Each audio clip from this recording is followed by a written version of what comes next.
नमस्कार, एनडीटीवी राजस्थान देख रहे हैं। यहाँ पर मैं हूँ आपके साथ शिवानी मिश्रा और एक ऐसी खबर हम आपको बता रहे हैं जो कोटा से आई तो है, लेकिन पूरे देश के लिए सुखद है। कोटा की जमीन पर अपने बच्चों को भेजकर सपनों की मंजिल पाने का ख्वाब देखने वाले पेरेंट्स अब फिक्रमंद नहीं होंगे, बल्कि बेफिक्र रहेंगे। सुसाइड के लिए बदनाम हो रहा कोटा बदल रहा है, यूं कहे कि काफी हद तक बदल गया है। और कोटा में सुसाइड के मामले एक साल में ही 38% घट चुके हैं और ऐसा महज एक साल में हो गया है। ये सब चमत्कार कैसे हुआ, हम आपको पूरी कहानी बताएंगे, समझेंगे कि किन प्रयासों से कोटा सुसाइड फ्री होने को है और इसके बाद कैसे सपनों के इस शहर को लेकर लाखों लाख लोगों की चिंताएं खत्म होने वाली है। तो प्रशासन की कोशिश का ये बड़ा असर है। सुसाइड के मामलों में 38% गिरावट हुई है कोटा में। 2023 की तुलना में 2024 में 38% मामले घटे हैं सुसाइड के, जो एक सुखद खबर है पूरे देश भर के लिए, खासकर उन पेरेंट्स के लिए जो काफी चिंता में रहते थे कि जिस तरीके से कोटा में सुसाइड के मामले बढ़ रहे हैं और अब जो तनाव फ्री रखने की कोशिश यहां पर की जा रही है वो सफल होती नजर आ रही है। तो कोटा में की जा रही कोशिशों पर लोकसभा अध्यक्ष ओम बिरला और कलेक्टर ने क्या कुछ कहा है, आपको सुनाते हैं। लगता है कि जो कोटा का एक अच्छा वातावरण है, कोटा में जो पढ़ने वाला बेटा बेटी आज देश और दुनिया के अंदर नेतृत्व कर रहे हैं, उन कोचिंग और एजुकेशन के अंदर जो भी संभावना है उन पर काम चल रहा है। मुझे लगता है कि कुछ दिनों में और बेहतर परिणाम होंगे। कुछ गलतफहमी की वजह से कई वातावरण खराब किया था। मेरा मानना है कोटा में हर बेटा बेटी को, हर परिवार का व्यक्ति अपना बेटे बेटी के रूप में प्रवेश करता है और इसीलिए मेरा देशवासियों का आह्वान है कि वो कोटा में भेजें। कोटा में अच्छे संस्कार मिलेंगे, अच्छी शिक्षा मिलेगी, गुणवत्तापूर्ण शिक्षा मिलेगी। यहाँ पर भी सोशल मीडिया मेटा के माध्यम से कहीं कोई भी अगर सेल्फ हार्म का मैसेज कहीं कोई पोस्ट करता है विद्यार्थी, तो हमारे पास तुरंत जो उधर से एक रेड फ्लैग आ जाता है, कॉल आता है। सर्वर जो यूएस में है वहाँ से हमारे पास ईमेल आती है और कॉल भी आता है कि आपके यहाँ पर इस तरह से इसने सेल्फ हार्म का पोस्ट किया है। तुरंत हमारे पास उसकी लोकेशन आ जाती है, फ़ोन नंबर आ जाता है और हम यहाँ से डिस्पैच कर देते हैं। और और जो बच्चा जिसको कि कोई मदद की ज़रूरत है, किसी दुर्घटना से बचने में हम एक महत्वपूर्ण इसमें योगदान दे देते हैं। तो चलिए कुछ ग्राफिक्स के जरिए हम आपको दिखाते हैं इस नवाचार से क्या कुछ फायदा हुआ है और किस तरीके से सुसाइड के मामले अब कोटा में धीरे धीरे कम होते जा रहे हैं। तो फन एक्टिविटी को बढ़ावा और चंबल रिवर फ्रंट का विकास भी एक कारण है। सिटी पार्क तक आउटिंग, स्टूडेंट्स टूरिज्म को प्रमोट करना और बीच में कोचिंग छोड़ने पर रिफंड की व्यवस्था भी की गई है। इस नवाचार से ये फायदा हो रहा है। ग्राफिक्स के जरिए आपकी टीवी स्क्रीन पर स्कॉलरशिप में अफोर्डेबल फीस जो है ये भी फायदेमंद है। कलेक्टर और एसपी से छात्रों का संवाद कराया जा रहा है जिससे फायदा हो रहा है। यूनिक आईडी भी बनाई जा रही है और इसके अलावा पैनिक बटन से छात्रों को तुरंत मदद की कोशिश की जा रही है। हॉस्टल और पीजी वाले कैंपेन चला रही हैं इसको लेकर और फन एक्टिविटी को बढ़ावा दिया जा रहा है ताकि बच्चों को स्ट्रेस ना हो पढ़ाई के लिए। चंबल रिवर फ्रंट का विकास भी एक कारण है इस नवाचार का फायदा। सिटी पार्क तक आउटिंग की व्यवस्थाएं, स्टूडेंट्स को टूरिज्म के लिए प्रमोट करना। कोटा में छात्र घटे तो सर्वे में ये बात सामने आई है। 40% लोगों की, 35% लोगों ने कहा सुसाइड खौफनाक है और 20% लोगों ने कहा कि घर के पास सुविधा है और 40% लोगों ने माना कि कोटा महंगा शहर है। सर्वे में ये बातें सामने आई हैं।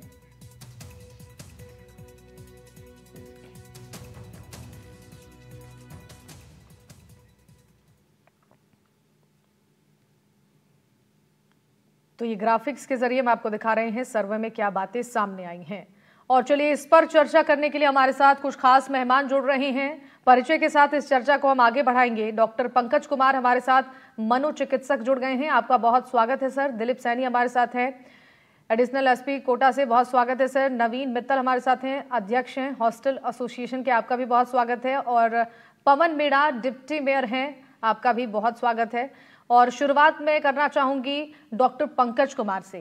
पंकज जी, देखिए जो सर्वे में अभी जो आंकड़े सामने आए हैं 2023 की तुलना में सुसाइड के आंकड़े कम हुए हैं 2024 में, ये बेहद सुखद खबर है और पूरे देश भर के लिए है।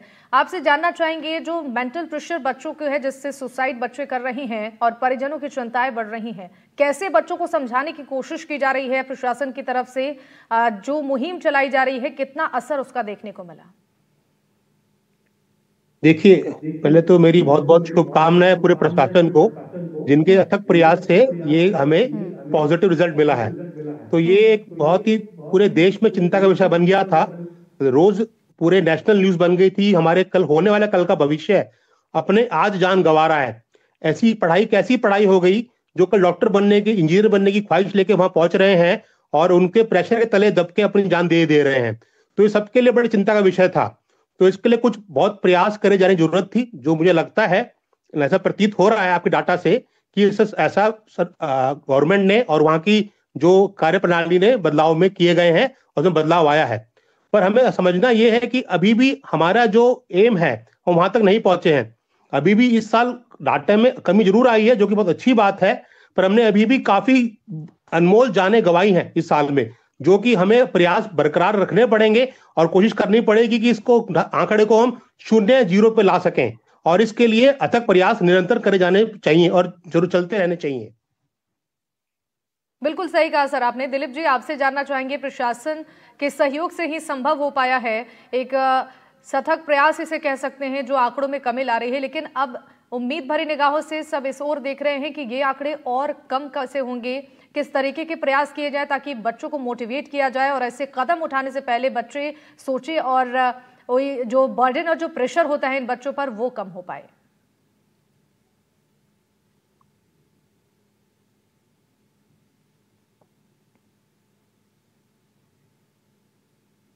बिल्कुल दिलीप जी, मेरा सवाल आप ही से है कि प्रशासन की इस कोशिश की सराहना की जा रही है, लेकिन अब आंकड़ों में और कमी लाना यानी कि 0 तक लाने के लिए प्रशासन की टीमें किस तरीके से सहयोग कर रही हैं, बच्चों की मदद कर रही हैं?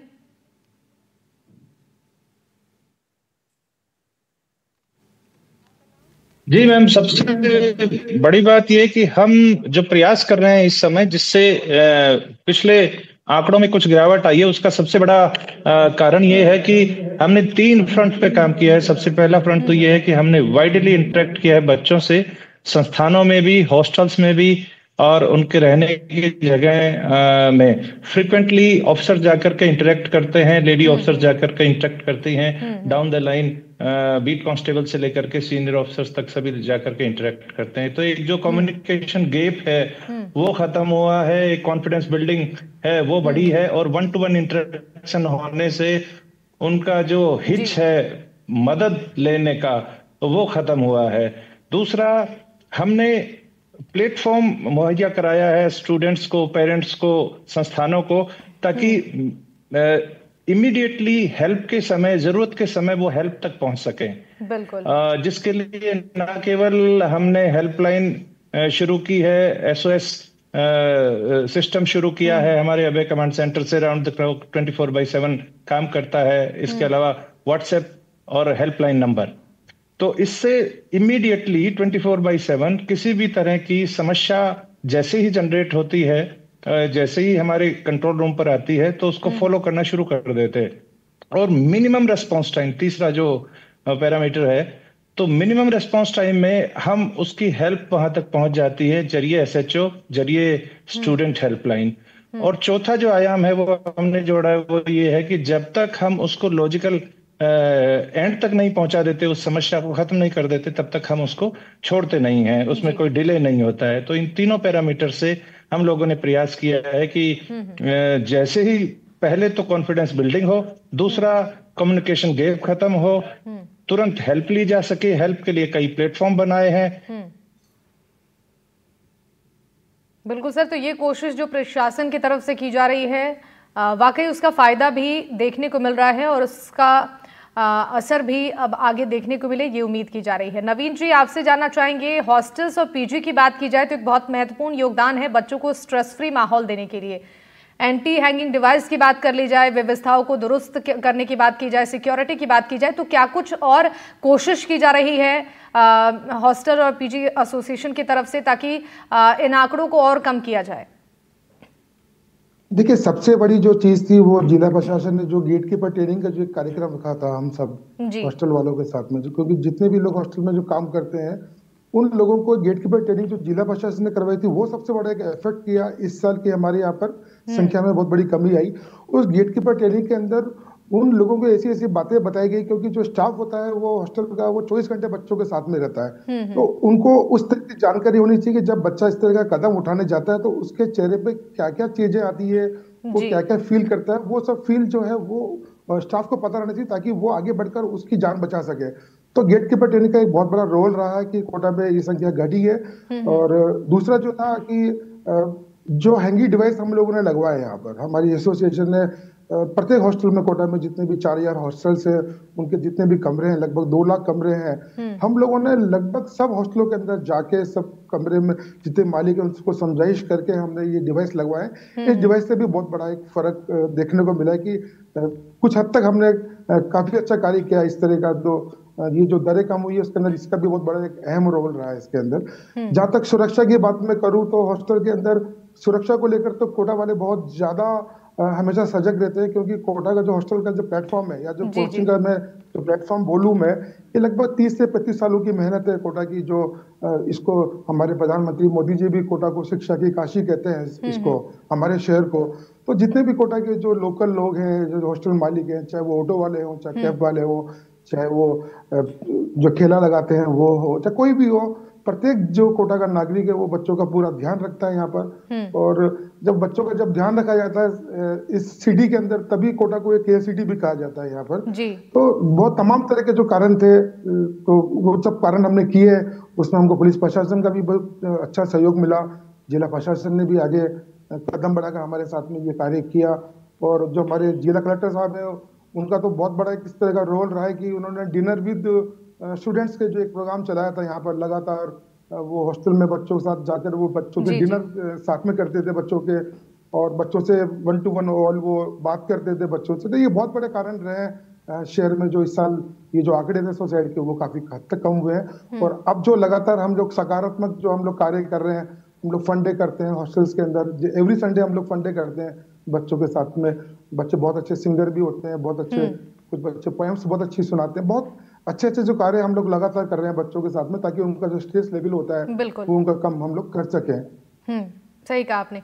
पवन जी, आपसे ये जानना चाहेंगे, जिस तरीके से एक चिंता का विषय बना हुआ है कोटा में बच्चों के सुसाइड करने के मामलों को लेकर, क्या कदम यहाँ पर उठाया जा रहा है आप लोगों की तरफ से बच्चों को सपोर्ट करने के लिए, उनको समझने के लिए, जो परेशानियां उन्हें वाकई हो रही हैं जिस वजह से कदम उठा रही हैं बच्चे, इस पर अब किस तरीके से आगे और काम किया जाएगा? क्या प्लान्स बनाए जा रहे हैं? देखिए, एजुकेशन के साथ साथ में सबसे इम्पोर्टेंट होता है कि बच्चे को सिटी के अंदर इंफ्रास्ट्रक्चर एक अच्छा मिले, जो सुविधाएं हैं वो उन्हें प्रॉपर टाइम पे मिल सके, ताकि वो फ्रस्ट्रेशन लेवल कहीं पे अगर बढ़ता है तो वो उसमें सहयोगी ना बने। जैसे कोटा में हम ये मान के चलते हैं कि जो बिजली की जो सप्लाई है वो बहुत अच्छी है, यहाँ का इंफ्रास्ट्रक्चर बहुत अच्छा है। और हाल फिलहाल ही यहाँ पे जो सिटी पार्क जो बना है बच्चों के मनोरंजन के लिए, कोटा में अभी हाल फिलहाल ही चंबल रिवर जो फ्रंट जो है उसका निर्माण हुआ है, तो अपने आप में बहुत अच्छा टूरिज्म का एक बहुत अच्छा माहौल है। अभी तक एक सबसे बड़ी समस्या ये देखी जाती थी कि जब बच्चे के पेरेंट्स जब यहाँ पर आते थे तो वो उन्हें घूमने की कहीं प्रॉपर एक जगह नहीं मिलती थी, तो वो भी अपने आप में एक फ्रस्ट्रेशन लेवल होता था। तो हम ये मान के चलते हैं कि जब पेरेंट्स कोटा के अंदर आते हैं तो वो कुछ समय अपने बच्चों के साथ एक अच्छा क्वालिटी टाइम अगर वो बिता सके अच्छी जगह पर, जहां पर अच्छा एनवायरनमेंट मिल सके, तो वैसा एनवायरनमेंट यहाँ पे जो है कोटा में ऑलरेडी क्रिएट हो चुका है। हम ये मान के चलते हैं कि अगर कोई पेरेंट्स पूरे देश में कहीं से किसी कोने से भी कोटा में आते हैं तो आराम से 4 से 5 दिन वो आराम से यहाँ पे रह सकते हैं, बच्चों के साथ अलग अलग डेस्टिनेशन पे जा सकते हैं और उनके साथ उनके मन की बात जो है वो उनके साथ साझा कर सकते हैं। और साथ ही हमारे नगर निगम की तरफ से हम लोग ये भी ध्यान रखते हैं कि कोटा की जो स्वच्छता है, जो साफ सफाई है, वो एक अच्छी रहे। कोस्टल एरियाज हैं जहाँ पर बच्चे अध्ययन करते हैं, जहाँ पर कोचिंग इंस्टीट्यूशंस एरियाज हैं, वहाँ की जो साफ सफाई है वो एक अच्छे स्तर पर रहे, वैसे हमेशा हमारा प्रयास रहता है। बिल्कुल सही कहा आपने। डॉक्टर पंकज, आपसे समझने की कोशिश करते हैं, बच्चों को जो कंपटीशन की तैयारी होती है उसको लेकर पढ़ाई का एक प्रेशर, एंजाइटी, स्ट्रेस, तमाम तरीके की परेशानियां होती हैं। एक चिंता होता है कि इतना टफ कंपटीशन, इसे कैसे हमें क्लियर करना है। लेकिन ऐसे में एक संदेश और एक टिप्स अगर आप बच्चों को देना चाहें जो कंपटीशन की तैयारी कर रहे हैं कि ये कदम उठाने से पहले उन्हें किस तरीके से खुद को मोटिवेट करना है, कैसे आगे बढ़ना है, ना कि इस तरीके के कदम उठाने हैं। बहुत बढ़िया सवाल किया आपने। मैं इस बारे में सोच ही रहा था। मैंने आपके जो चैनल पे जो हमारे तीनों बहुत गणमान्य व्यक्ति हैं हमारे साथ में हैं, उनकी बातें सुनी और मैं सराहना करता हूं उनके जो कदम उठा रहे हैं। पर हमें समझना है जो भी कदम उठाए जा रहे हैं, रिवर फ्रंट बनाया जा रहा है, डिप्टी साहब कलेक्टर साहब जा रहे हैं, हॉस्टल के एसोसिएशन अध्यक्ष का काम अच्छा कर रहे हैं, पर हमें समझना है कि ये सब तो बात की चीजें हैं। हमें शुरुआत पहले से करनी है, शुरुआत घर पे करनी है, माता पिता को करनी है। हमें ये आंकना है, हर एक बच्चे को कॉम्पिटिशन में नहीं झोंकना है आंख मीच के कि मेरा फलां का बच्चा डॉक्टर बन रहा है, इंजीनियर बन रहा है, तो हम भी इसको डॉक्टर ही बनाए। चीजें बहुत सारी और आयाम खुल गए हैं। अपने बच्चों का सही समय पर आकलन करें माता पिता कि हमारा बच्चा क्या करना चाहता है, उससे पहले बात करें। और इस ये चीज कार्यवाही घर पे ही शुरू हो जाती है। बहुत पहले 6ठी 7वीं 8वीं क्लास में बच्चों निरंतर बातें करें और जरूरत पड़े तो कैरियर काउंसलर से असेसमेंट कराएं कि हमारे बच्चे की मानसिकता किस प्रकार है, उसमें IQ कितना है, कितनी क्षमता उसके अंदर है, वो कर पाएगा कि नहीं कर पाएगा। डॉक्टर की पढ़ाई, इंजीनियर की पढ़ाई मान लेते हैं सबसे मुश्किल कठिन पढ़ाई होती है, हर व्यक्ति के लिए नहीं बनी होती, हर व्यक्ति का उस तरह टेस्ट भी नहीं होता है, मानसिक संतुलन भी इस तरह प्रकार नहीं होता है। तो बहुत जरूरी है, माता पिता को समझाना जरूरी है पहले स्टेज पे। बच्चा अगर उस प्रकार है, इंटरेस्टेड है तो ही भेजे, जबरदस्ती फोर्स करके देखा देखी आंख मीच के भीड़ चाल ना चले, ये बहुत जरूरी है। माता पिता को संदेश देना चाहता हूं मैं, सबसे इंपॉर्टेंट बात यहाँ पे ये। उसके बाद अगर आती है बच्चों की बातें, बच्चों को समझना होगा कि आप निरंतर प्रयास करें। हो सकता है कि आपको पहली बार सफलता ना मिले, कठिनाइयां आए, पर जीवन में समझना है कि ये डेड एंड नहीं है। लाइफ में एक रास्ता अगर प्रभु ऊपर वाला बंद करता है तो 10 रास्ते खोलता भी है। तो आप प्रयास करते चले, रास्ता पक्का खुलेगा और बंद नहीं होगा। और मैं एक बात करना चाहूंगा, जो हमारे हॉस्टल के जो हमारे जो अध्यक्ष हैं और जो टीचर हैं कोटा के, कि ये रिसर्च बताती है कि 10 में से 7 बच्चा यानी करीबन 70% व्यक्ति जो सुसाइड करता है, सुसाइड करने से पहले कोई ना कोई वो हिंट देगा, डायरेक्ट या इनडायरेक्ट। तो मुंह से बोलेगा कि मेरा जीने की इच्छा नहीं करती, मर जाऊंगा, या उसका मन विचलित होना शुरू हो जाएगा, उदास गुमसुम रहेगा, चुपचाप रहेगा, खाना पीना छोड़ देगा, कम कर देगा, पढ़ाई से मन भंग हो जाएगा। इस प्रकार के लक्षणों को बिल्कुल अनदेखा ना करा जाए, इसको बहुत सेंसिटिवली लिया जाए और हाई प्रायोरिटी पे लेके फौरन इसके लिए कदम उठाए जाए। और इसमें होना, मुझे नहीं पता कि शायद मेरा मानना है जरूर किया होगा, हर हॉस्टल के और आपके इंस्टीट्यूट्स के एक हॉटलाइन पर साइकियाट्रिस्ट या मनोचिकित्सक या साइकोलॉजिस्ट का नंबर होना चाहिए, जो बच्चा जिसे डायरेक्ट बात कर सके और उसको इमरजेंसी में फौरन बुला के उसकी मदद करी जा सके। ये कदम है जो उठाएंगे तो हमें बहुत अच्छा प्रयास मिलेगा और रिजल्ट जो आंकड़े कम हुए हैं, हो सकता है भगवान करे और आप लोगों के प्रयासों से अगले साल के एंड तक 0 हो जाए। मेरी शुभकामनाएं आप सबके लिए। बिल्कुल, बहुत बड़ी बात है और बहुत अच्छी बात आपने कही है सर कि अगर सब मिलकर प्रयास करेंगे शुरुआत से ही तो ऐसी नौबत बच्चों के सामने नहीं आएगी कि उन्हें ये कदम उठाना पड़ेगा। दिलीप जी, आपसे जानना चाहेंगे, बच्चों के ऊपर फैमिली प्रेशर होता है, कंपटीशन की जो तैयारी है उसे क्लियर करने का प्रेशर होता है और कंपटीशन धीरे धीरे बढ़ता जा रहा है। ऐसे में बच्चों को प्यार से समझाना, उस तरीके से समझाना ताकि वो डीमोटिवेटेड ना हो, डिप्रेशन उन्हें ना हो, एंजाइटी उन्हें ना हो, प्रशासन की ओर से क्या ऐसे कोई कार्यक्रम चलाए जा रहे हैं जिससे उनकी काउंसलिंग भी हो जाए, उन्हें समझाया जा सके इस पूरे मामले को लेकर? जी देखिए, सबसे बड़ी बात यह है कि हर बच्चा अपने यूनिक आइडेंटिटी लेकर के पैदा हुआ, यूनिक गुण लेकर के पैदा हुआ है। हमें जरूरत यह है, भले ही पेरेंट्स हो या कोचिंग के जो कोचेज हों या फिर हॉस्टल के लोग हों, उन सभी की जिम्मेदारी ये है कि बच्चों में जो पोटेंशियल गुण है उनको पहचानें और उनको फोर्सफुली इम्पोज नहीं करें कि यही करना है, because we can not fit square into a round hole. तो कभी हर बच्चे का यूनिक अपना मेकअप, माइंड मेकअप होता है, उसके अपने इंटरेस्ट होता है। जो बच्चा अपने इंटरेस्ट की चीजें करेगा तो वो बहुत ज्यादा बेहतर करेगा। अगर हमें उसके इंटरेस्ट की चीजें नहीं है तो ना तो वो एंजॉय कर पाएगा, ना अच्छा परफॉर्म कर पाएगा। तो ये हमें जानना बहुत जरूरी है कि उसे अच्छा क्या लगता है, उसका परसेप्शन किस तरह का है, चीजों को देखने का नजरिया किस तरह का है, उसके इंट्रिंसिक गुण किस तरफ हैं। हम उसी को ही अगर डेवलप करें, उसकी पोटेंशियलिटीज को, तो हम उसको ज्यादा बेहतर अच्छा नागरिक बना सकते हैं और ऑप्शंस भी हमें देने बहुत जरूरी हैं। ये ठीक है कि बच्चे वल्नरेबल होते हैं, उनको एक्सपोजर कम होता है, हम उनके सामने रख सकते हैं ऑप्शंस। तो उनके लिए जो बेस्ट सुटेबल ऑप्शन है, उनको हम केवल परिस्थितियां प्रोवाइड करें कि अपनी पोटेंशियलिटीज को वो बेस्ट डेवलप कर सके, ना कि फोर्सफुली उन्हें वो चाहते हैं उसके विपरीत कुछ बनाना चाहें। तो ये मुझे लगता है कि सबसे बड़ा प्रेशर है, और हमें भी इस चीज को समझना पड़ेगा कि भगवान ने सभी को यूनिक बनाया है। हमें उनके हिसाब से उनको महत्वपूर्ण मानते हुए, उनको सेंटर में रखते हुए उनका विकास करना है। जैसे वो हैं उनको बेहतर कैसे कर सके, ना कि हम अपनी इच्छाओं को उनके ऊपर थोपें। देखिए ये बड़ा महत्वपूर्ण है। बहुत सही बात कही आपने नवीन जी। देखिए अगर बच्चे अच्छे एनवायरनमेंट में रहते हैं, अच्छे माहौल में रहते हैं, इसका भी एक बड़ा इम्पैक्ट होता है उनके लाइफ में, क्योंकि ऑलरेडी वो कोचिंग इंस्टीट्यूट में पढ़ रहे हैं जहाँ पर कंपटीशन बहुत ज़्यादा है। वापस वो अपने कमरे में आते हैं, हॉस्टल में आते हैं, पीजी में आते हैं, तो वहाँ का माहौल भी बहुत मायने रखता है कि किस तरीके से बच्चों को वहाँ पर स्ट्रेस फ्री माहौल दिया जाए, ताकि बच्चों का दिमाग भी इस ओर ना जाए और साथ ही साथ वो अच्छे से सारी चीज़ों को हैंडल कर पाए। तो क्या व्यवस्थाएं यहाँ पर की जाती हैं जहाँ पर हॉस्टल और पीजी बनाए गए हैं? क्या कुछ वहाँ पर और एक्टिविटी कराई जाती है बच्चों के साथ? देखिए मैंने आपको पहले भी कहा है कि हॉस्टल जो है वो इस तरह का जो इकोसिस्टम जो कोटा में डेवलप है हम लोगों का, कि हम सुबह 6 बजे से जब बच्चों को हम लोग नाश्ता ब्रेकफास्ट देते हैं बच्चों को कोचिंग जाने से पहले, उसके बाद उसका लंच होता है, उसके बाद शाम को बच्चों को हम लोग हाई टी देते हैं ब्रेकफास्ट के साथ में और फिर डिनर। तो इस तरह का एक इकोसिस्टम जो है कोटा के सभी हॉस्टलों ने इस तरह का डेवलप कर रखा है। उसकी अटेंडेंस जो होती है जब बच्चा बाहर जाता है या जब हॉस्टल के अंदर आता है तो बायोमेट्रिक मशीन से उसकी अटेंडेंस होती है, ताकि उसको जो पेरेंट्स है उसको पास उसका मैसेज पहुंच सके कि उनका बच्चा हॉस्टल से बाहर निकला है और इतनी देर में हॉस्टल से बच्चा अंदर आया है। तो पूरा एक रिकॉर्ड जो है वो सब हॉस्टल वाले रखते हैं और पेरेंट्स तक वो रिकॉर्ड को हमें शेयर किया जाता है। दूसरा मैं बताऊं कि जब रात को जब बच्चा डिनर के बाद जब अपने रूम में जाता है तो जब उसकी जब अटेंडेंस होती है, नाइट अटेंडेंस जब होती है, तो वो अटेंडेंस हम नाइट को इसलिए करवाते हैं कि बच्चा का मूड क्या हो रहा है, बच्चा का मूड स्विंग हो रहा है या बच्चा क्या सोच रहा है, क्योंकि रूम्स जो होते हैं कोटा के अंदर वो सिंगल रूम ज्यादा होते हैं यहाँ पर हॉस्टल्स के अंदर। तो जब बच्चा अकेला रहता है तो कोई भी तनाव बच्चा ले सकता है इस उम्र के अंदर। तो हम लोगों का जो स्टाफ होता है जब वो 9-10 बजे के बाद जब बच्चा रूम में जाता है तो वो उसकी अटेंडेंस लेता है, तो बच्चे से वो बात भी करता है। तो कितनी बार जो होती है बातें बच्चा जो अपने पेरेंट्स को शेयर नहीं कर पाता वो हमारे स्टाफ को बता देता है और हमें इस चीज का पता लग जाता है कि बच्चा स्ट्रेस में है। मैं डॉक्टर पंकज जी हमारे साथ में, उनकी बातों से बिल्कुल मैं इत्तेफाक रखता हूँ कि जब बच्चा इस तरह की कदम उठाना शुरू करने वाला होता है या कुछ करने की सोचता है तो वो खाना पीना छोड़ता है और वो एक अलग थलग पढ़ने की कोशिश करता है बाकी बच्चों से।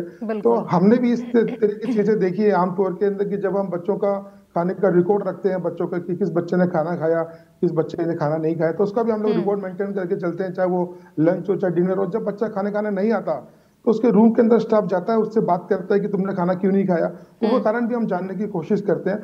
और गेटकीपर ट्रेनिंग में जो एक सुझाव जो आते हैं हमारे पास में कि बच्चों का मूड स्विंग करता है तो उसके चेहरे पे वो चीज दिखती है। कितनी बार वो कहता है कि ये पढ़ाई मेरे आप किस काम की है, या ये बुक्स तुम रख लो, मैं तो इस बुक्स का क्या करूंगा, ये पेन जो था मेरा ये पेन तू रख ले, मैं इस पेन का क्या करूंगा। ये जब हिंट्स आते हैं हमारे पास स्टाफ के पास, तो ये जो हिंट्स हैं इस पर भी जो काम किया जा रहा है हॉस्टल एसोसिएशन की तरफ से, वाकई सराहनीय कदम ये उठाया जा रहा है और इन्हीं सभी के सहयोग से ये आंकड़े कम हुए हैं। पवन जी आपसे जानना चाहेंगे, देखिए बच्चे जहाँ पर रहते हैं उनको एक अच्छा एनवायरनमेंट चाहिए होता है, क्योंकि ऑलरेडी पढ़ाई का बहुत प्रेशर होता है, घर का बहुत प्रेशर होता है और एग्जाम्स के भी प्रेशर होते हैं। तो और क्या कुछ व्यवस्थाएं यहाँ पर बच्चों के मनोरंजन के लिए किया जा रहा है ताकि उनका मन भी लगा रहे और साथ ही साथ एक प्रेशर, एक बर्डन जो पढ़ाई को लेकर है वो थोड़ा कम हो पाए? मैं आपको बताना चाहूंगा भी हाल फिलहाल ही आज 2 तारीख है और है 31 दिसंबर थी 2024 का आखिरी दिन था। पूरे कोटा के अंदर कई जगहों पर जो है अच्छे आयोजन हुए, अच्छे मनोरंजन के कई सारे इवेंट्स बेशक। और कोटा में और एक सबसे खूबसूरती की बात है कि आयोजन के अंदर किसी प्रकार की कोई अप्रिय घटना नहीं हुई, कहीं पे कोई केस नहीं हुआ, कहीं पे कोई लड़ाई झगड़े नहीं हुए। तो कोटा के अंदर समय समय पे कई सारे कार्यक्रम होते हैं। अभी हाल फिलहाल पिछले महीने के अंदर यहाँ पर कोटा महोत्सव जो हुआ था, कोटा के अंदर एक दशहरा का कार्यक्रम बहुत अच्छा होता है, जहाँ नेशनल लेवल का यहाँ पे दशहरा होता है और डांडिया के कार्यक्रम होते हैं। तो मेरा कहने का मतलब ये पूरे ऑलराउंड द ईयर यहाँ पर एक बहुत अच्छे कार्यक्रम भी होते रहते हैं, जहाँ पर बच्चे भी पार्टिसिपेट कर सकते हैं उसके अंदर। और बेशक डेफिनेटली जो है कि उनको जो एक अच्छा माहौल जो चाहिए होता है पढ़ाई के साथ साथ में, वो उन्हें मिल सकता है। और साथ ही मैं एक निवेदन और करना चाहूंगा बच्चों के लिए। क्या होता है कि मैं खुद एक आईआईटी का स्टूडेंट रहा हुआ हूं और एक आईआईटी के स्टूडेंट से आज यहाँ पे पॉलिटिशियन हूं मैं, as a deputy mayor Kota में लोगों की सेवा कर रहा हूँ। और मैं मान के चलता हूँ कि सिर्फ एजुकेशन सिर्फ कहीं ना कहीं किसी एक सेक्टर में पहुंचना ही जरूरी नहीं होता। अभी आपके पास एक बहुत सारे सोर्सेस खुले हुए हैं, बहुत सारे एरियाज हैं। गवर्नमेंट ने आपके लिए बहुत सारे व्यवस्थाएं चालू कर रखी है। एमएसएमई के माध्यम से आप मैन्युफैक्चरिंग के अंदर, दूसरी इंडस्ट्रीज के अंदर कई प्रकार की जो गवर्नमेंट जॉब्स के अंदर आप लोग जा सकते हैं। तो मैं मान के चलता हूँ कि बच्चों को अपना जो सेक्टर्स जहां पर वो जाना चाहिए उसको एक ओपन माइंड रहना चाहिए। कोटा के अंदर वो सिर्फ अध्ययन करने के लिए आते हैं तो वो अपना कंसेप्ट क्लियर करने की जो है वो विचारधारा से आए। और डेफिनेटली जब वो यहाँ से जब अपने आप को ग्रूम करके जाएंगे तो किसी भी सेक्टर में जाएंगे तो बहुत एक अच्छे पोजीशन पे पहुंच सकते हैं। हमने देखा तारीख में एजुकेशन यहाँ से लेके गए हुए हैं और कई सारी मैन्युफैक्चरिंग कंपनीज डाल के रखी हुई है। जरूरी नहीं है कि आप आईआईटी कंप्लीट करके जो है खुद ही किसी बड़ी कंपनी के यहाँ पर आप कर सकते, खुद एक एंटरप्रेन्योर बनने का भी आप प्लान कर सकते हैं। तो क्षेत्र के अंदर मतलब बहुत सारे स्कोप्स हैं। और हमारे कोटा का जो नागरिक जो है, हर नागरिक आज बहुत ज्यादा चिंतित है इस चीज को लेकर के। बच्चा जब यहाँ पर पढ़ने के लिए आता है, जितने भी हॉस्टल के जो मालिक हैं, जितने भी जो कोचिंग इंस्टीट्यूट है, बल्कि कोटा का हर व्यक्ति, हर नागरिक इस चीज को लेकर एश्योरेंस हम पब्लिक को और पेरेंट्स को ये दिलाना चाहते हैं कि उनका बच्चा अगर यहाँ पर आता है हमारे कोटा में तो उनको एक अच्छा पारिवारिक माहौल उन्हें यहाँ पे मिलेगा और उनका बच्चा यहाँ पे। तो ये प्रयास जो किया जा रहा है आप लोगों की तरफ से, उसी का ये परिणाम है कि अब आंकड़ों में कमी आ रही है और पेरेंट्स का भी मनोबल बढ़ रहा है। क्योंकि लोग यहाँ पर अपने बच्चों को भेजने से अब डरने लगे थे जैसे ही आंकड़े बढ़ रहे थे सुसाइड के, लेकिन प्रशासन के सहयोग से और शिक्षकों के सहयोग से, आप सभी के सहयोग से ये आंकड़े कम हो रहे हैं, जो वाकई काफी खुशी की बात है सभी के लिए। आप सभी मेहमानों का बहुत बहुत शुक्रिया हमारे साथ इस चर्चा में शामिल होने के लिए। डॉक्टर पंकज कुमार हमारे साथ थे, दिलीप सैनी हमारे साथ थे, नवीन मित्तल जी थे और पवन मीणा जी हमारे साथ जुड़े थे। सभी मेहमानों का एक बार फिर से बहुत बहुत शुक्रिया।